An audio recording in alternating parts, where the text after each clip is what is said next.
SB19 reveal stage. Plus, Direk Paolo reveals how he plans SB19's stage blocking.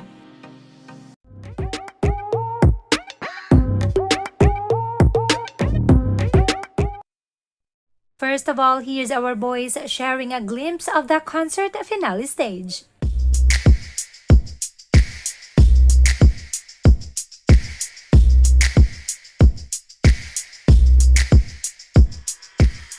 And here's Direk Paolo sharing how he plans the stage blocking of SB19 through Legos. Sino po sila? Kailangan po namin sagot. Okay. Sino si Darth Vader? So that's Ken. That's Stel. That's Justin. That's Pablo. And that's Josh. Now you know.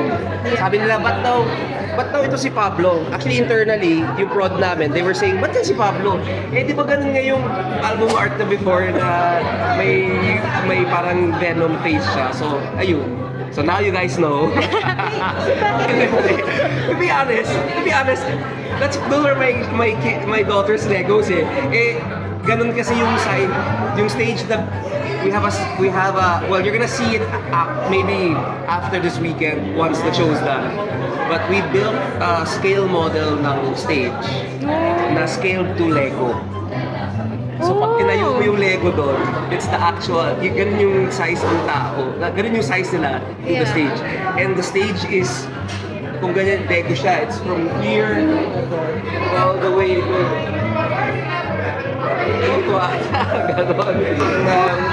if it's a simple stage, usually we won't anymore do it. But for Papa Joe, for Regine, for my dad, yung mga very complex stage designs, we'll build a scale model, and then that's how we kind of like work on the blocking, line of sight. For example, yung mga restricted view, doon namin na titignan namin from here, para makita namin kung ano yung magiging problema. So that before they build it, na-ano na namin siya, na-address na namin siya.